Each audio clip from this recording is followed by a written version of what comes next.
So आज चाहिँ हामी बोटिङ गर्न जाँदैछौँ होइन। बोटिङ गर्न जानको लागि चाहिँ अब लगभग रेडी भइसक्यौँ। ब्यागमा अब अलिकति सामान छ। यो वाचलाई यतै हालिदिन्छु म।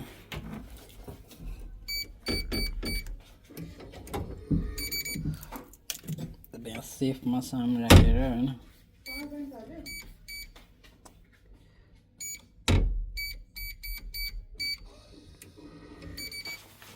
ओके, अब निस्किनु पर्छ। Let's go. अब हिँड्न लागेका छौँ। अहिले चाहिँ अब 7-10 जति भएको छ।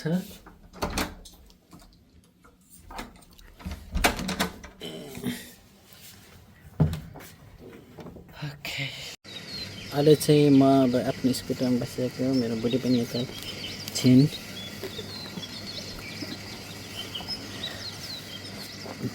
अब हामी जाँदैछौँ।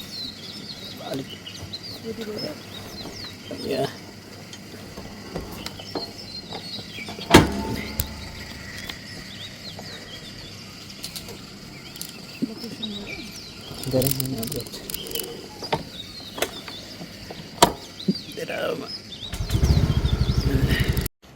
र हामी चाहिँ अहिले चाहिँ अब यहाँ आइपुग्यौँ। 2-3 मिनटको राइड लिएर आइसक्यौँ। अब हामी जाँदैछौँ। Let's go. यो चाहिँ हाम्रो बोट।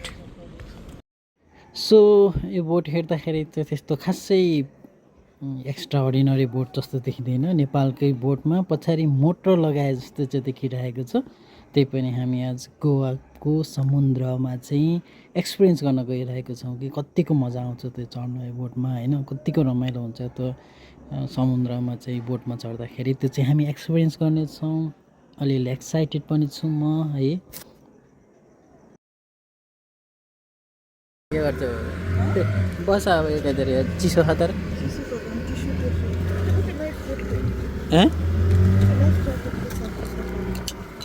लाइफ ज्याकेटले न टिस्युले गरे नि। र हामी चाहिँ अहिले जाँदैछौँ यता टक्क लाएर होइन।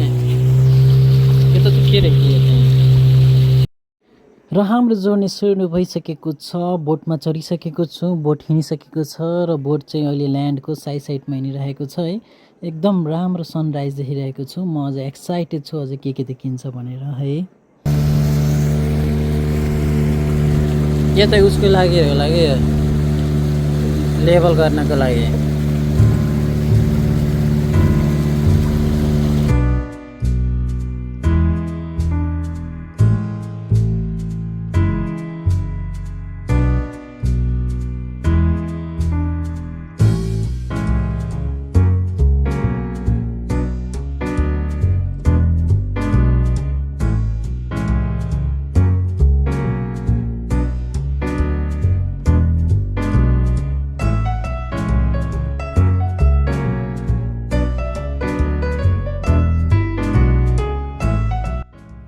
र यहाँ हामीले देख्न सकिन्छ यो चाहिँ टटलवाला ढुङ्गा भएर चाहिँ टटल स्टोन भनेर भन्छ होइन। यसो हेर्दाखेरि चाहिँ गङ्गटो भन्दैन यसलाई के भन्छ टटललाई नो जस टटल जस्तो देखिरहेको छ। तर पछाडिबाट हेर्दाखेरि चाहिँ त्यो चाहिँ टटल जस्तो चाहिँ नदेखिँदो रहेछ। त्यो चाहिँ अर्को ढुङ्गा पनि छ होइन। त्यसैले चाहिँ उताबाट हेर्दाखेरि चाहिँ टटल जस्तो देखिँदो रहेछ। त्यही भएर चाहिँ यो चाहिँ फेमस त्यो प्याकेजमा यो पनि देखाउनेवाला थियो। र यसै गरी चाहिँ हामीले चाहिँ अर्को चाहिँ यो चाहिँ कोकोडाइलवाला हामी टाढाबाट हेऱ्यो भने चाहिँ मगरमच्छ कोकोडाइल जस्तो देखिने भएर चाहिँ कोकोडाइल स्टोन होइन। अनि यहाँ चाहिँ यो ठाउँमा चाहिँ अनि कहो न प्यारे भनेको चाहिँ फिल्मको सुटिङ भएको थियो। यो त कोकोडाइलवाला भइहाल्यो। कोकोडाइलभन्दा अलिक उतापट्टि चाहिँ जुन चाहिँ देखाइरहेको थियो नि अघि भर्खर त्यसमा चाहिँ कहो न प्यारे सुटिङ भएको। अनि योलाई चाहिँ हाम्रो बटरफ्लाई बिच भयो। किन भन्दाखेरि चाहिँ माथि त्यो पहाडहरू चाहिँ बिचमा गएर मिट भइरहेछ। बटरफ्लाईको विङ जस्तो भएर चाहिँ बटरफ्लाई बिच भनिएको रहेछ होइन। यहाँ चाहिँ मान्छेहरू चाहिँ प्रायः फोटो खिच्न चाहिँ आउँदो रहेछन्। यसमा चाहिँ अब उताबाट आयो भने त अलिक धेरै नै टाइम लाग्ने भयो हिँडेर आउन होइन। हिँडेर आउनुपर्छ। त्यही भएर मान्छेहरू बोटबाट आयो। बोटबाट आएर त्यहाँ झऱ्यो। झरिसकेपछि चाहिँ त्यहाँ मान्छेले फोटो खिच्न पाउने भयो। एकछिन फोटो खिचेर चाहिँ त्यसपछि जाने भयो। यसमा प्याकेजमा पनि त्यही पर्दो रहेछ कि अब 10-15 मिनट अब कति छ त्यति बसेर फर्स्ट चाहिँ पाइने है। हामी चाहिँ अब त्यहाँ धेरै बसेनौँ किनभने चाहिँ मेरो बुढीलाई अलिकति मोसन सिक्ने जस्तो भयो, त्यसैले हामीले चाहिँ फर्कने निधो गऱ्यौँ है। अहिले चाहिँ हामी लगभग फर्किसकेका छौँ। खासमा हाम्रो चाहिँ 2 आवर्स जतिको राइड हो है, तर हामीले चाहिँ 45 मिनट जति पनि लिएनौँ होला किनभने चाहिँ मेरो बुढीलाई अलिकति गाह्रो भएर मोसन सिक्नेस जस्तो भएर त्यही पनि थोरै राइड भए पनि मजा आयो है। यो नयाँ एक्सपिरियन्स पनि भयो र मजा आयो। अहिले बिहानको आनन्द ल्याएको छ। अब हामी चाहिँ होटल फिर्ता जानेछौँ। अहिले चाहिँ हामी यहाँ लावारिस भएर बसिरहेछौँ। मेरो बुढी चाहिँ यहाँ मोबाइल हेरिरहेछ। लावारिस पनि यस्तो भयो कि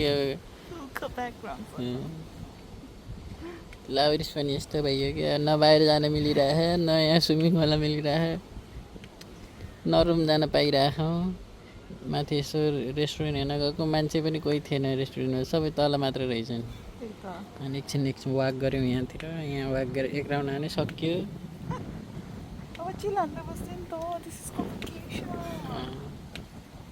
कस्तो राम्रो ब्रिज आछ त, आनन्द परेका छन्। के आछ रे? ब्रिज आछ नि त। What is breeze? हावा। ब्रिज को त पुल हो त। Breeze no breeze, no breeze. Breeze is पुल, breeze BREEZE breeze. Breeze. Breeze of air. Breeze of air. या ओके। आनन्दको हावा छ भनेर ब्रिज, कुल ब्रिज। ठिक छ। अहिले चाहिँ अब यहाँ आनन्द आइरहेको छ। अहिले चाहिँ अब फुलको बिचमा बसिरहन पाइरहेको छ। परिस्थितिले यहाँ फुल बिचमा ल्याइरहेको छ। जुनै सिचुएसन के रे बिचरावाला टाइपको भन्छ क्यामेरामा। रियल लाइफमा त छैन, क्यामेरामा आउने बित्तिकै कुनै के हुन्छ बिचारा टाइपको बनिसक्छ। के त मेरो भ्युज धेरै आउँछ बोलेपछि युट्युबमा हालेपछि बिचारा भनेर। तर धेरै जस्तो तिम्रो युट्युब भिडियो त्यस्तै हो बिचारा टाइपको। हुन त actually no only this trip actually, नत्र त फेरि अलिक सिकाउँछ फेरि युट्युब भिडियोमा त। के सुन्नुहोस् भन्नुहुन्छ। मैले भन्न खोजेको नि यस्तो हुन्छ नि, मैले भन्न खोजेको कुरा यस्तो छ। ठिक छ, एक्सप्लेन राम्रो गर्छ।